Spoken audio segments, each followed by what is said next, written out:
Pemirsa, terima kasih Anda masih terus menyaksikan NTV Prime. Ini adalah segmen terakhir dalam perbincangan kita kali ini. Tapi saya ingin kembali lagi ke Mas Usman untuk sedikit bicara soal dugaan backing. Ada budaya backing, membacking di TNI dan Polri ya, Mas Usman. Kita sudah tahu ini sudah terjadi cukup lama. Dan kemudian di kasus ini ada juga dugaan jaringan penggelapan mobil.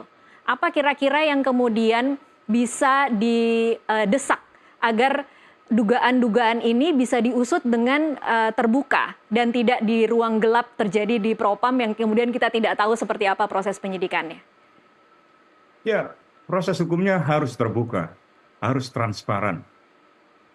Kalau tertutup, maka peristiwa semacam ini termasuk apa yang sesungguhnya di balik itu, jaringan sindikat pencurian mobil misalnya, tidak akan bisa terbongkar.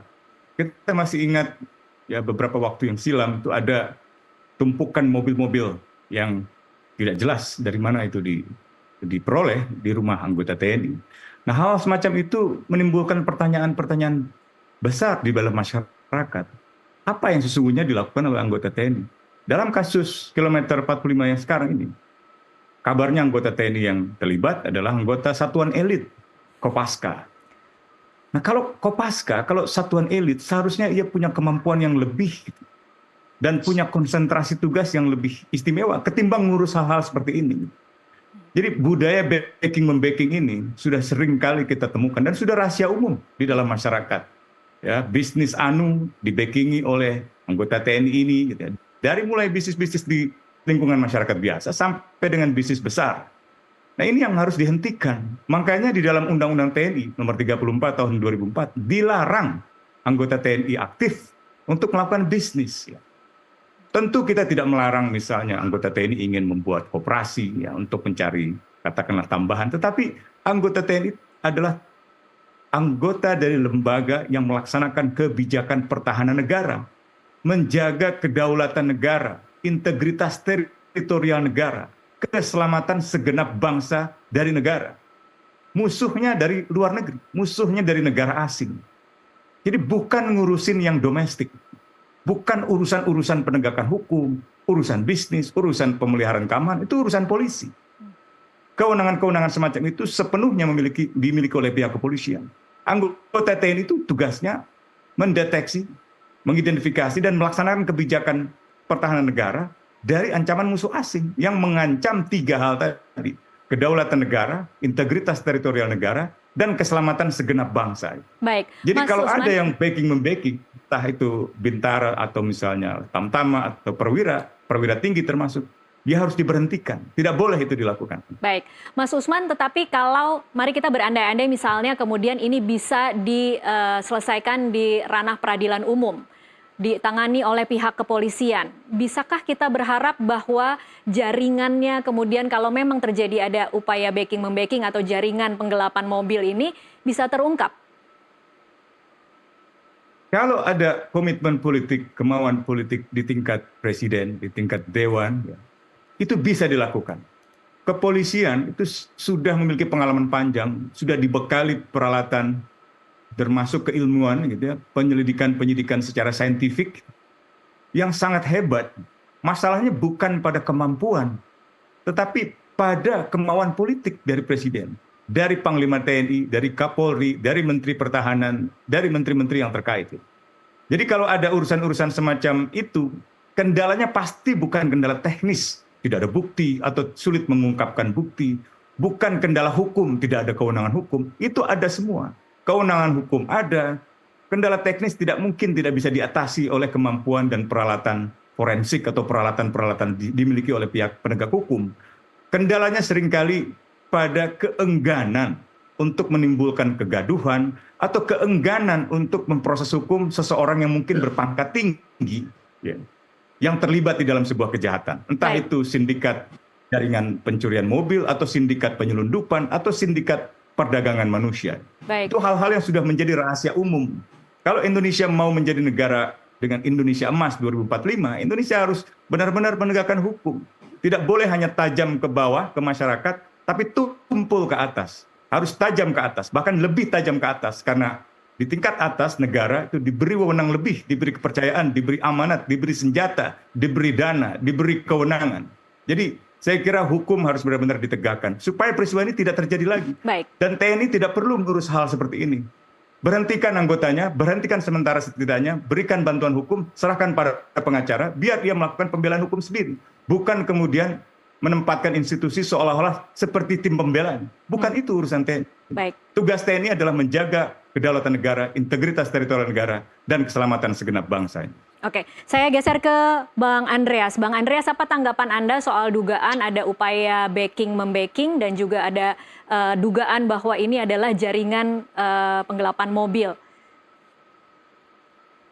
Ya, yang pasti kalau ada dugaan seperti itu harus dibuka secara transparan dan adil gitu. Ya persoalannya persis seperti apa yang tadi disampaikan oleh Bung Usman tadi gitu. Untuk membuka ini secara adil, secara fair, transparan. Nah ini kan kita berhadapan dengan ya kelompok manusia yang namanya TNI yang merasa bahwa dia mempunyai kekhususan-kekhususan. Nah untuk untuk membongkar ini kekhususan-kekhususan itu harus dihilangkan gitu, ditiadakan bahwa mereka juga sama seperti warga sipil yang lain gitu. Dan di sini kuncinya ada pada, ya kalau saya melihat ini kuncinya ada pada pimpinan tertingginya. Karena di dalam militer itu ya poinnya itu adalah komando gitu. Jadi kalau panglimanya menyampaikan bahwa hari ini dia secara di pidana umum, saya kira ini bisa berjalan.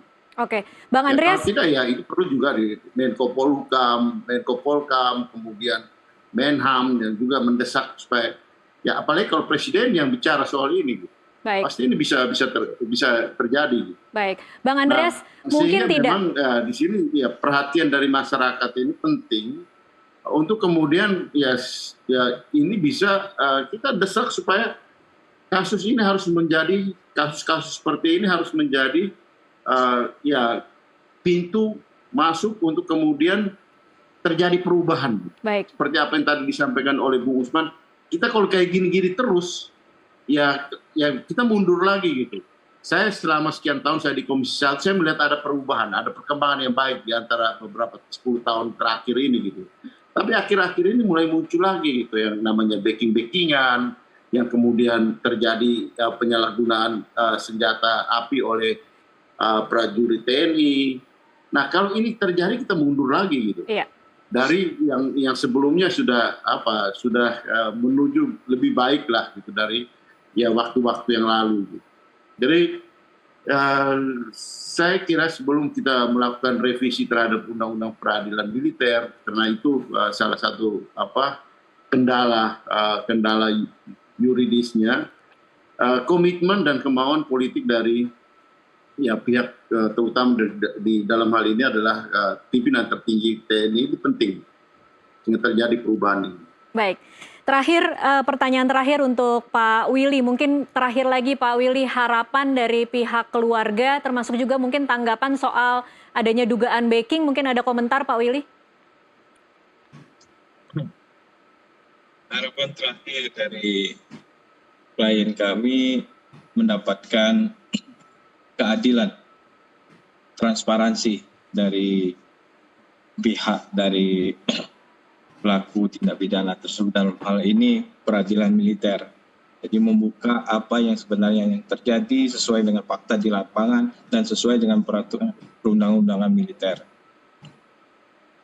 Untuk diduga ada sindikat itu bahwa pelaku tindak pidana penggelapan atau 372 itu telah melakukan hal serupa berulang kali, dan hal ini kami mendapatkan informasi dari organisasi perkumpulan rental mobil di Indonesia bahwa setelah kejadian ini klien kami menyebarkan foto atau KTP data-data yang telah didapat dari pelaku tindak pidana itu ke dalam suatu organisasi, bahwa setelah itu anggota-anggota organisasi rental di Indonesia ini mengungkapkan bahwa pelaku itu telah berulang kali melakukan tindakan serupa. Ini bicara Dan Ajat ya berkelompok. Pak Willy ya? Ajat ya? Iya, Oke. betul Pak. Pelaku tindak pidana 372 ya. Oke, kalau untuk oknum TNI-nya? Dari oknum TNI itu kan mereka telah diduga bersama-sama melakukan itu. Oke, baik. Yang dari informasi yang dapat dari organisasi rental dari klien kami gitu. Baik, sayang sekali waktu kita sudah habis, tapi kita akan sama-sama menyaksikan dan juga mengawal bagaimana perkembangan kasus ini. Mudah-mudahan memang tidak menguap begitu saja seperti kebanyakan kasus yang melibatkan aparat TNI dan Polri, tetapi kita akan sama-sama mengawal, termasuk juga nanti Bang Andreas dan teman-teman dan juga Mas Usman mungkin bisa terus-menerus mengawasi bagaimana perkembangan kasus ini di pihak kepolisian maupun di pihak TNI Angkatan Laut. Terima kasih Pak Willy, Mas Usman, dan juga Bang Andreas untuk waktunya di NTV Prime kali ini.